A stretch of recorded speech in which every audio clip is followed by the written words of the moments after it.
दोस्तों, मैं डॉक्टर भावेश। आज की वीडियो में हम लोग देखने वाले हैं कि मीनोपॉज़ के बाद महिला में मीनोपॉज़ के बाद उनकी हड्डियां क्यों कमज़ोर हो जाती हैं, उनकी हड्डियां क्यों गलने लगती हैं, कि उनकी हड्डियां क्यों घुलने लगती हैं, हड्डियों में छेद जिसे हम बोलते हैं ऑस्टियोपोरोसिस। ठीक है, खासकर जो हड्डियां होती हैं रिस्ट जॉइंट की, हथेली की, ठीक है, हिप जॉइंट की, जो कूल्हे के पास की जो हड्डियां होती हैं वो ये बहुत नाजुक हो जाती है। साथ में जो उनकी रीढ़ की हड्डी है, स्पाइनल कॉर्ड जिसे बोलते हैं, वो बहुत अधिक नाजुक हो जाती है और इस कारण से उनको बहुत अधिक प्रॉब्लम्स आगे हो सकती हैं मेनोपॉज़ के बाद। ठीक है? तो इस हड्डी की कमज़ोरी को दूर करने के लिए या मेनोपॉज़ के दौरान हड्डी कमज़ोर ना हो, उसे ठीक करने के लिए हमें नेचुरल क्या उपाय करने हैं और ये क्यों होता है, कैसे होता है, वो हम लोग देखने वाले हैं। ठीक है? साथ में मैं आपको एक होम्योपैथिक दवाई बताऊँगा, जो आपको हेल्प करेगी मेनोपॉज़ में इस ऑस्टियोपोरोसिस या हड्डियों कमज़ोर होने से और कब खाना है, कितने डोज़ में खाना है, वो भी आपको पूरा बताऊँगा। तो जो मेनोपॉज़ है, उससे पहले मेनोपॉज़ जनरली 45 साल की एज में आता है, उसके अराउंड आता है महिला में। हर महिला में होने वाला है ये मेनोपॉज़ तो आता ही है। लेकिन मेनोपॉज़ से पहले उसकी जो हड्डियाँ बहुत मजबूत होती है, स्ट्रॉन्ग होती है और उसमें किसी प्रकार की वीकनेस या कमज़ोरी नहीं आती है, ठीक है? मतलब उसकी स्पाइनल कॉर्ड भी मजबूत होती है, हाथ हथेली की बोन भी मजबूत होती है, कूल्हे की बोन भी बहुत स्ट्रॉन्ग होती है। क्यों होती है? आपको बता दूँ हमारी बॉडी में जो बोन होती हैं, वहाँ 2 इम्पोर्टेंट एक्टिविटी होती रहती है।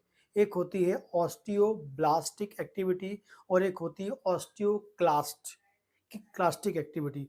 Osteoblast, osteoclast. जो ऑस्टियोब्लास्ट एक्टिविटी होती है, ये बोन को बनाने के लिए होती है। बोन की डेंसिटी को बढ़ाने के लिए, बोन मास को बढ़ाने के लिए या बोन को मजबूत करने के लिए। और लेकिन जो ऑस्टियोक्लास्टिक एक्टिविटी होती है, ये बोन को कमज़ोर करने के लिए, बोन को पतला करने के लिए, बोन को वीक करने के लिए, बोन में ऑस्टियोपोरोसिस को प्रोड्यूस करने के लिए रिस्पॉन्सिबल होती है। लेकिन मेनोपॉज़ से पहले ये इस दोनों एक्टिविटी में जो ऑस्टियोब्लास्ट एक्टिविटी है, ये बहुत ऊपर होती है, प्रॉपर चलती रहती है और जो ऑस्टियोक्लास्ट एक्टिविटी है, ये कैसी होती है, क्या होती है, इनहिबिट होती है, मतलब रुकी होती है, बंद रहती है। क्यों? क्योंकि मेनोपॉज़ से पहले महिला में नॉर्मल लेवल में क्या होता है, एस्ट्रोजन। और ये जो एस्ट्रोजन होता है, उनकी ओवरी से बनता रहता है, लगातार बनता रहता है उनकी ओवरी से और ये जो एस्ट्रोजन होता है, ये बहुत इम्पोर्टेंट काम करता है। पहले तो मैंने आपको बताया कि जो ऑस्टियोक्लास्टिक एक्टिविटी होती है, जो बोन को वीक करती है, उस एक्टिविटी को जो एस्ट्रोजन होता है फीमेल में, मेनोपॉज़ से पहले नॉर्मल एस्ट्रोजन होता है, ज़्यादा मात्रा में होता है क्योंकि मेनोपॉज़ का तो ये बिल्कुल नहीं मिलता है, उससे पहले नॉर्मल होता है। तो ये क्या करता है, ऑस्टियोक्लास्टिक एक्टिविटी जो होती है, बोन को वीक करने वाली जो एक्टिविटी होती है, बोन के मास को कम करने वाली जो एक्टिविटी होती है, उसको रोकता है, ठीक है? रोक के रखता है, इनहिबिट करता है, रोक के रखता है। दूसरा बोलेंगे, जो ऑस्टियोब्लास्टिक एक्टिविटी है, जो बोन बनाने वाली एक्टिविटी होती है, बोन को हमेशा हेल्दी रखने वाली जो एक्टिविटी होती है, उसको हमेशा बढ़ा के रखता है, ठीक है? तीसरा जो है कैल्शियम का अवशोषण।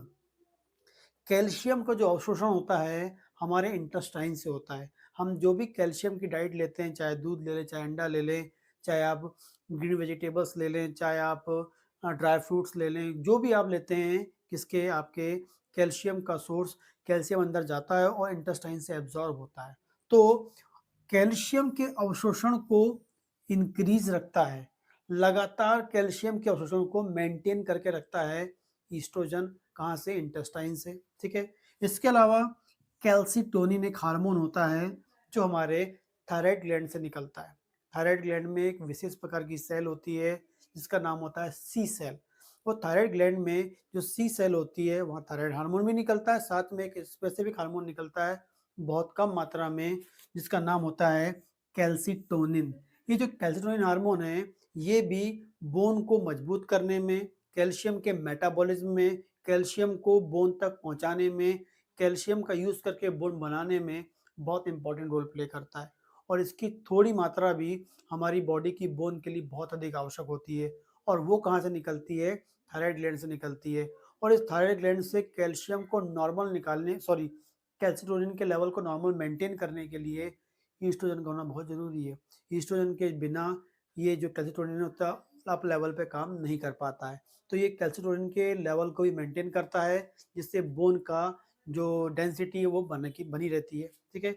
और इसके अलावा increase the activity of vitamin D, या बोलेंगे विटामिन डी की जो एक्टिविटी है उसको मेंटेन करता है। विटामिन डी के एक्टिव मॉलिक्यूल को बनाने में हेल्प करता है ईस्ट्रोजन, क्योंकि जो ईस्ट्रोजन है यदि वो विटामिन डी के एक्टिव मॉलिक्यूल को बनाएगा, एक्टिव मॉलिक्यूल को बना के रखेगा, तो ऑटोमेटिकली विटामिन डी जो है वो एग्जैक्टली वो भी रिस्पॉन्सिबल होते हैं कैल्शियम के एब्जॉर्प्शन के लिए। हमारे हाथों से कैल्शियम को एब्जॉर्ब करने के लिए, अंदर लाने के लिए, बॉडी के अंदर लाने के लिए विटामिन डी भी इंपॉर्टेंट रोल प्ले करता है। विटामिन डी अच्छा होगा तो कैल्शियम का एब्जॉर्प्शन अच्छा होगा। तो स्टूडेंट क्या करता है, विटामिन डी को मेंटेन करता है जो कैल्शियम के एब्जॉर्प्शन को मेंटेन करता है। इस प्रकार से ये पूरी एक्टिविटी मेंटेन रहती है। ऑस्टियोक्लास्ट एक्टिविटी बंद रहती है, ब्लास्ट एक्टिविटी बढ़ जाती है, कैल्शियम के एब्जॉर्प्शन को मेंटेन करता है, कैल्शिटोनिन को मेंटेन करता है, विटामिन डी को मेंटेन करता है, और फाइनली ये पूरे के पूरे जो होते हैं बोन को मजबूत, बोन की डेंसिटी को रखने के लिए, बोन को मजबूत करने के लिए, उसको कहना चाहिए कि उसमें वीकनेस को दूर रखने में हेल्प रखते हैं, हमेशा स्ट्रांग बना के रखते हैं बोन को। और वो सब क्यों हो रहा है, क्योंकि ईस्ट्रोजन है। लेकिन जैसे ही मीनोपॉज आता है ओवरी काम करना बंद कर देती है और ईस्ट्रोजन का लेवल कम होने लगता है। जैसे ईस्ट्रोजन का लेवल कम होता है तो ऑटोमेटिकली जो ऑस्टियोक्लास्टिक एक्टिविटी है ये बहुत अधिक बढ़ जाती है। ऑस्टियोक्लास्टिक एक्टिविटी बढ़ जाती है, ऑस्टियोब्लास्ट एक्टिविटी कम हो जाती है, कैल्शियम कम हो जाता है, एब्जॉर्प्शन, कैल्शिटोनिन भी कम निकलता है, और विटामिन डी की एक्टिविटी भी क्या होने लगती है, कम होने लगती है। जिस कारण से महिला की जो बोन है बहुत जल्दी से, बहुत रैपिडली कैसी होती है, कमजोर हो जाती है, वीक होने लगती है, पतली होने लगती है, घुलने लगती है, कई बार उसमें छेद हो जाते हैं, और कई बार बहुत इजीली उनके उन हड्डियों में फ्रैक्चर मिलता है, खासकर उनके हथेली वाली बोन, रिस्ट जॉइंट में, स्पाइनल कॉर्ड में फ्रैक्चर होने के चांसेस होते हैं। घुलने के कारण क्या हो सकता है, जो स्पाइनल कॉर्ड की जो बोन होती है वो आपस में चिपक जाती हैं, जिससे उनको बैक एक या रीढ़ में हड्डी में दर्द, कई बार पैर में दर्द, सियाटिका जैसी प्रॉब्लम उनको आने लगती है। कई बार इतना सीवियर होता है कि वो बेड से उठ नहीं पाते हैं, चल नहीं पाते हैं। सब रीढ़ की हड्डी वीकनेस के कारण होता है। कूल्हे की हड्डी भी उनकी वीक हो सकती है, कई बार फ्रैक्चर हो जाती है। तो ये सब प्रॉब्लम उनको मिलती है, या मिल सकती है, या मिलती ही है, क्योंकि मेनोपॉज के बाद एस्ट्रोजन तो होना ही नहीं है, और ऑस्टियोक्लास्टिक एक्टिविटी बढ़नी है जो हड्डी को वीक करती है। तो ये जो है अब जो वीकनेस है हड्डी की, जो मतलब ऑस्टियोपोरोसिस है, कमजोरी हड्डी की जो है, या रीढ़ की हड्डी में कमजोरी है, ये मेनोपॉज में एस्ट्रोजन की कमी के कारण मिलती है, और साथ में ऑस्टियोक्लास्टिक एक्टिविटी बढ़ने के कारण होती है, और बोन बनने के लिए जो प्रोसेस हो रही है वो सब कैसी हो गई, कम हो गई है, ठीक है। तो इस कारण से महिला की बोन वीक होती है, और हर महिला की होने वाली है। लेकिन इससे बचना कैसे है, ये तो मैंने आपको बताया, ऐसे ऐसे होता है। तो आप याद करें, जैसे आप 40 साल की होती हैं, 40 साल आपकी एज होती है, जैसे 40 साल की आप होती हैं, आपको अपने विटामिन डी को पहले मेंटेन करना है।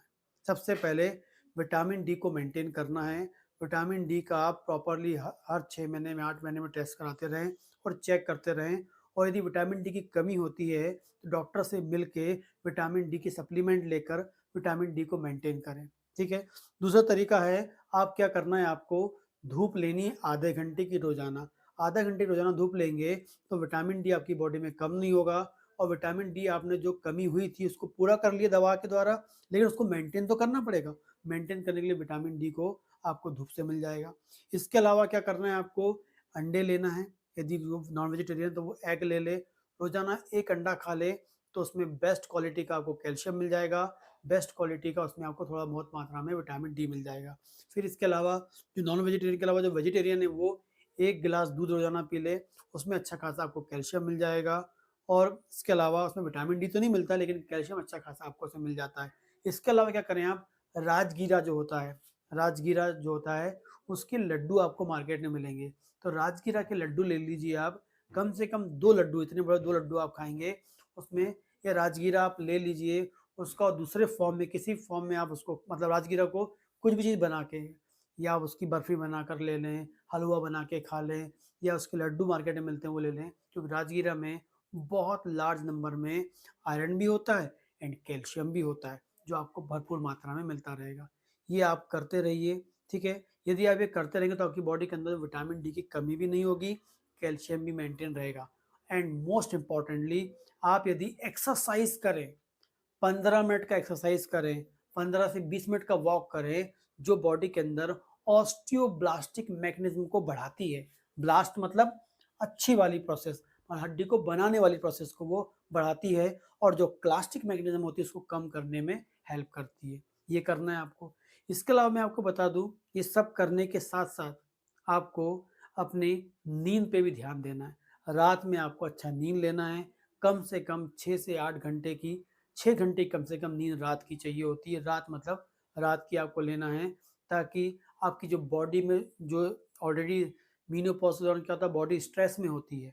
लेकिन नींद यदि आप प्रॉपर लेंगे तो वो स्ट्रेस को कम करेगा क्योंकि जब बॉडी के अंदर स्ट्रेस बढ़ता है तो एक स्ट्रेस वाला हार्मोन बॉडी के अंदर बढ़ने लगता है जिसका नाम होता है कॉर्टिसोल और ये हमारी बॉडी में इन सब एक्टिविटी को बढ़ाने में मतलब बोन को वीक करने वाली जो एक्टिविटी है उसको बढ़ाने में हेल्प करता है। यदि आप नींद प्रॉपर ले लेंगे, नींद प्रॉपर आपने ली, तो आपका जो कॉर्टिसोल है, उसका लेवल ऑटोमेटिक डाउन होगा और आपकी बॉडी में जो बोन को मैच्योर करने की, बोन को स्ट्रॉन्ग करने की एक्टिविटी बनती रहेगी और आपकी बोन कभी वीक नहीं होगी।